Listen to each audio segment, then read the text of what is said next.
How would you like the guilt-free wellness formula for burnout? Dr. Portia Preston will tell us how to do it. She's the author of Hustle, Flow, or Let It Go, and CEO, founder of Empowered to Exhale. Exhale.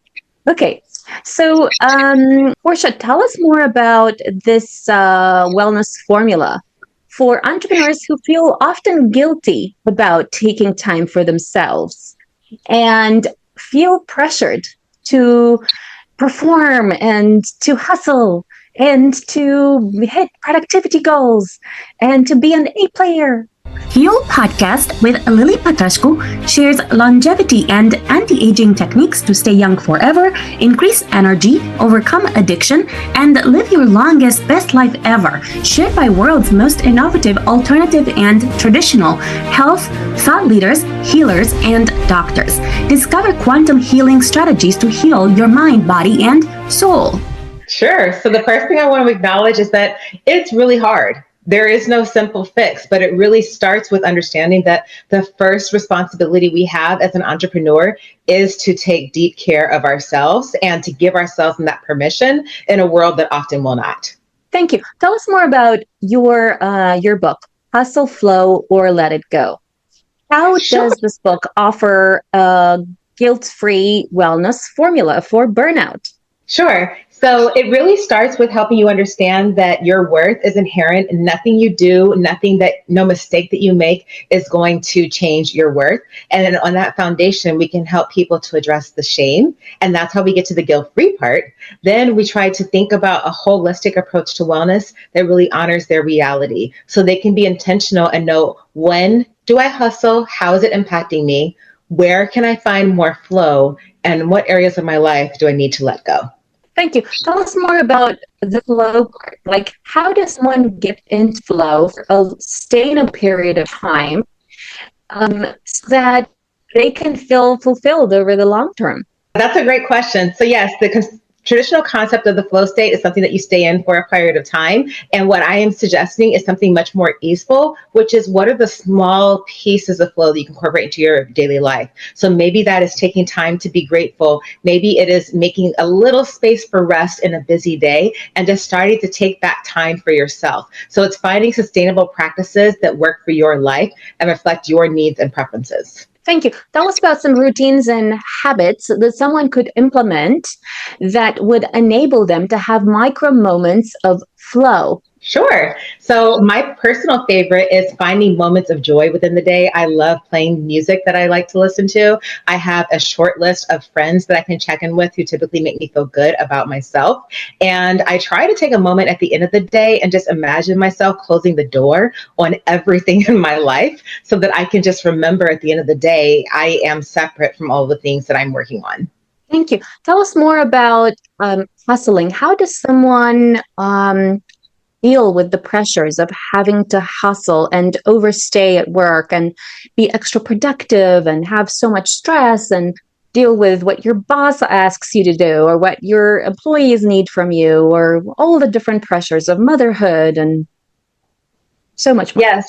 It can feel like mission impossible. And I just want to start off by saying that I am there. And even sometimes when the hustle isn't being imposed on me, I'm seeking it out because I'm used to being busy. It almost feels safe for me. And that's part of the reason why I wanted to write this book. I know there's a lot of people that cannot opt out of the hustle. And so for them, having an awareness of what their needs are and being able to understand it's not that you're not doing a great job and that you're supposed to care for yourself in all these different ways. You're doing the best that you can. And I want them to know that it's okay to start small, but we have to be able to show up for each other and provide support in meaningful ways so that we can start to think of wellness as something that we do helping each other to accomplish. It's not just on you. Thank you. How does someone create a balance between, like when you're starting a new business, you may have to be there, like you may have to like hustle for 7 years, for 5 years, for whatever time frame it takes for it to properly kick off until you're really able to find other people who are able to do certain tasks that to replace you and this kind of thing. So how do you cope with like extended periods where you do have to hustle, where you may not have any time for anything, including for your family? Well, first of all, I want to say thank you for keeping it real on the number of years that you set up front, because I really do feel like the hustle lasted that many years in getting my business off the ground. And even still, there are periods. And so the great thing about this book is that it is not trying to get people to get out of the hustle. It's teaching them how to navigate it with intention. So, for example, if you're going into a busy cycle, you think about, what is important to me? What do I need to protect? What relationships do I need to have conversations with? And we can set expectations and maybe even set up some warning signs so that I start to know when the hustle is getting to me, and we can talk about ways to address it. So it's really about making sure that you pull everyone on board and you help them to be aware of what you're going through, rather than feeling like you have to conquer this mountain alone. Thank you. Now, I'm not so busy right now. Okay. But I've had times in my business where, for example, like I was publishing this book, this collaborative book, and I had, let me think how many, it was 48 different authors that I had to do like images for and coordinate and make sure that they had, their chapter together, and so many different details they had questions about. And it was like so chaotic. I mean, literally, I was trying to keep it all together, but I mean, in my head, it was very chaotic because we were trying to put systems in place, and it was like chaotic, but at the same time organized. It was ultra organized, and everything was flowing. But like behind the scenes, I was working like mad. I was up until 4 a.m. I was like there for everyone at every single question. And I can't imagine balance and work-life balance and having a moment of anything resonate with me at all at a moment like that.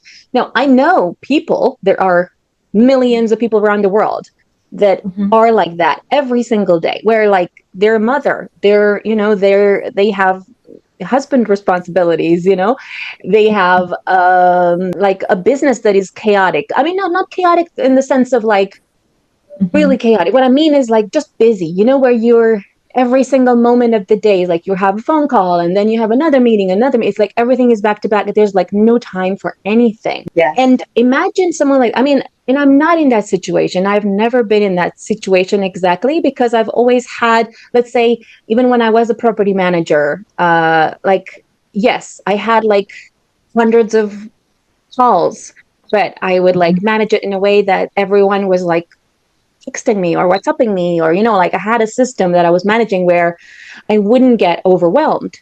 But there are a lot of people who do get overwhelmed, and they have to be in that thing for like 20 years, and motherhood doesn't end, especially if you have like 4 children, and, there are people whose lives will never be quiet because they have so much going on.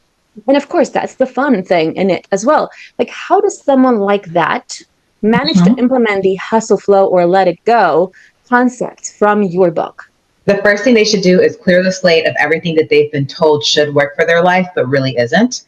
The second thing that they should know is that they don't need to should all over themselves, thinking that, I have to be able to work out each day, or I have to be able to organize my calendar. I will be honest with you right now. There are plenty of areas of my life that are not well organized. I always have some level of chaos. And guilt-free wellness is about giving yourself permission to be human and showing up as you are. And so instead of saying, I have to move today, maybe you say, what is something I can do for my body for 5 minutes that would support it? I have had people who say, if I go into the restroom, my kid is coming with me. I don't get a second of privacy. So the best they might be able to do is put on a song that helps to relax them. And the point is really to show up in small ways for yourself. And as I said before, to communicate with people what your needs are. And if no one else can pay attention to your needs, then make sure that you send yourself the message that you will not abandon yourself for the work. Just continue to say, what do I need? And meet yourself where you are, and start to pay attention to the small ways that your body is asking for support. But it doesn't have to look like anyone else's, and it really should evolve with your needs and your reality.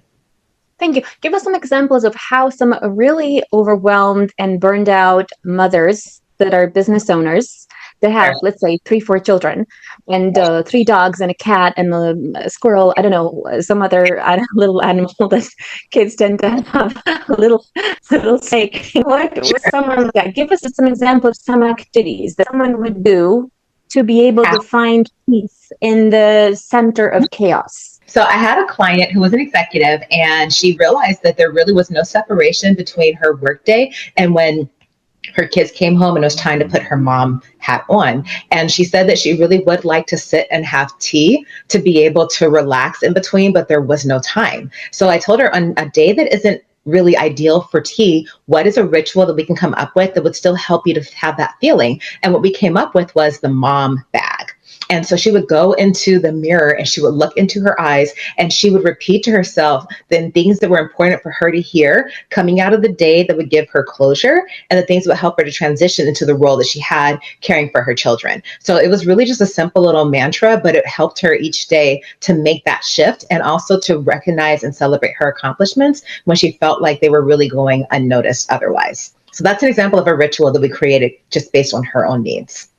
Thank you. Tell us some examples of some rituals that you have created to find peace in the center of chaos. Sure. So the first one, actually did this yesterday. I was feeling very excited with my book launch being today. And so I went and got some tea. I got some ginger chews and I set up a little mini retreat for myself. And it sounds luxurious, but it really was just a few snacks. And I just set them on a platter and I just allowed myself to soften. And I only had about 10 minutes to do it, but just allowing myself to sit there and breathe, to prepare myself to move from one activity to another. And it's amazing how we can shame ourselves out of taking 10 minutes for ourselves. But that's a ritual that works for me. Is I'm always thinking, how can I make a mini retreat right where I am that doesn't require me to get away? Thank you. Tell us more about other wellness rituals that you have found very empowering, inspiring, and perhaps calming, relaxing. Sure. Another one that I've been doing recently, if I don't feel like getting up and, moving, for example, I don't want to do a workout, I'll say, okay, well, what is something that would really be fun for you? And I've actually been enjoying learning different line dances recently. So I will go on YouTube and I will learn how to do a line dance. And that kind of helps me to have a beginner's mindset in other parts of my life. Another practice I will do is journaling. And I try to tell myself, you don't have to journal every day. You don't have to write 3 morning pages. I just keep a journal around. And whenever I feel like I need to process some thoughts, I can just write them out. And that really helps me to better understand my emotions and make good decisions. Thank you. One funny thing that I do, okay, is that I don't like peace and quiet. Okay. So I really like it when my partner, for example, comes in and he talks like a radio, and I do the same thing. So one thing that I find gives me a lot of peace and quiet, and, it gives me, you can say, it relaxes me. Okay. And gives me, it makes me feel safe. And provides a fun element in my life is when he comes in and he tells me, you don't know what happened today. You're not going to believe what happened today, or you're not going to believe what I bought from the market today, or you're not going to believe what happened today. And it could be something like so not interesting at all. But the thing is that I find that when you're able to bring fun to your life, you're able to savor the most non-interesting moments in the most fun way. And I would like you to tell us, is there anything that you suggest entrepreneurs to implement into their wellness ritual that gives them joy in the same way that, for example, this gives me joy, just talking about random stuff, but in a very fun way? Yeah, I will share something that I've actually never shared with anyone. So I hope that my husband is okay with this. Sometimes when we are just really, we have no words for what's going on in the world around us, we will actually start to use animal noises to communicate with each other. And so I will go, bok, bok, bok. And he goes, bok, bok, bok. And so it's like this way of saying, I see you and I hear you, but it's completely silly. And I think we used to do well noises. So if we didn't know what to say, we'd meow. I can't believe I just told you that, but you asked for something silly and you were honest with me. So it actually does kind of help to get us out of whatever despair we're feeling a little bit. Yeah. Thank you. Are there any other fun or joyful moments that you recommend entrepreneurs implement into their wellness ritual so they can flow better? Sure. So I would say anything that brought you joy when you were a child that you can reconnect with, because that is going to help you to find ways to bring yourself more to the table in other parts of your life. So for example, if you enjoyed coloring or there was a certain cartoon that you liked, we will do cartoons and cereal sometimes. And that just really helps to break up the stress. I like dance, so I might do a little bit of that. And I really love singing. So I have certain songs that I sing if I'm going to a high pressure situation that just really help me to be courageous and bold. Thank you. One funny thing that helps me relax is that I always use like a very sensual voice, even if, for example, I'm with my partner and we're talking about business, and then we want to transition to like, I don't know, eating or lunch or whatever. And he will ask me, so what are we going to have for lunch? And I'll say, well, I don't know. What would you like to have for lunch? I think that's great. I think you're indulging all parts of who you are. And just that little silly playfulness helps you to really manage stress well. So that's fantastic. Yes. And I actually do this like through the entire day. So because we work together and we talk about, different stuff. And then when I'm kind of ready to kind of slow down, then I will be doing this kind of like sensual voice and with a lot of innuendos. And then he will play that back to me as well. So for example, he will say, oh, you're not going to believe what I'm going to make for you. And, and I say, what is it? I don't know. You're going to have to wait and find out. And that's amazing. And then what he says, it's popcornies. So the other thing that I find that really relaxes me, and it kind of helps me to go from, this boss lady into like, slowing down and chilling is using Spanglish, which is, my business partner is Spanish, Cuban, and I'm from Romania. And so we use some Spanish words and some English words. So we will say, oh, we're going to have some popcornies, or we're going to have some sopita, which is like half of the Spanish and half of the English. And I just find it's almost like a babyish way of just like talking to each other that kind of gets you soft and relaxed. And it's not that nothing is even going to happen, but I'm just saying like it's just a fun way of relaxing and chilling and going from like a super stressful, like, oh, I have to deliver this book, or I know I have to do this event, into like slowing down and just having a lot of fun the entire day, So we cut out aspects of ourselves because we want to be taken seriously and professional. And when you can really go home and tap into another part of yourself, I think that makes you more versatile and resilient. And I personally think that indulging that playfulness is really great at nurturing your well-being. So that all makes sense to me. That's amazing. Thank you. Tell us more about any other elements you would like entrepreneurs to remember about the well-being formula to overcome burnout. So there's a very simple technique that I teach towards the end of the book, and it is called the SANE cycle, as in staying sane, SANE. And the first tool is just to slow down and reflect. So it's just about helping you to be present, right? You might be thinking about the past or the future. The second step is to acknowledge your reality. So here you just want to realize what is true and what might I be assuming. Sometimes we have a belief that we really believe is true, and we need to kind of examine it a bit. The third step is to navigate with intention. And that means that you're just coming up with steps of action that are aligned with your values. And you don't need to be certain about the outcome. You just have to find a process that you can commit to right now. Because the fourth step is to evaluate and adapt. So that means that we're always aware, we're curious, and we can change course if we need to adjust. But I find that 4-step formula will help me in almost any area of my life. Thank you. Another element that I have found actually for wellness is that for a really long time, I had really strong migraines and sore throat and cough. And I realized actually a lot of it was probably due to just keeping onto anger and resentment from work. And as soon as I realized that, and I found some techniques to kind of release it with emotional, I think it's called emotional freedom technique. No, it was called emotional something else. It was another technique basically. And it kind of like, I just kind of like let it go. And I realized that actually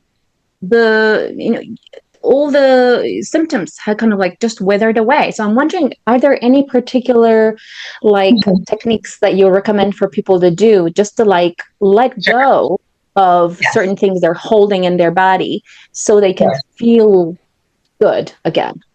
I will do a quick and easy one. And since this is a podcast, someone's listening while they're driving, they should be careful about this. But for everyone else, what you're going to do is you're just going to tense up all the different parts of your body so you can feel your shoulders raising and your elbows are tight and your hands are squeezing. And then you're just going to go ahead and relax. And that should bring some relaxation into your body.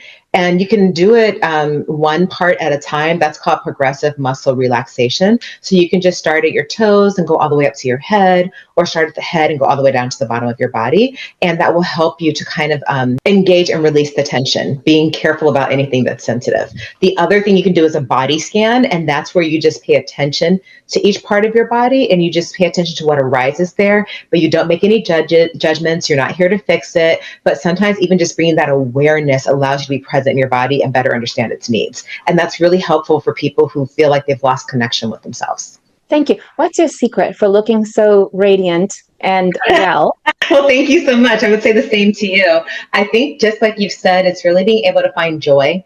I get up every day hoping that I'm going to bring some good into the world, and I'm looking for hope. I'm looking for beauty. I'm looking for joy. And it doesn't mean that I'm not realistic about things, but I really try to look for the good.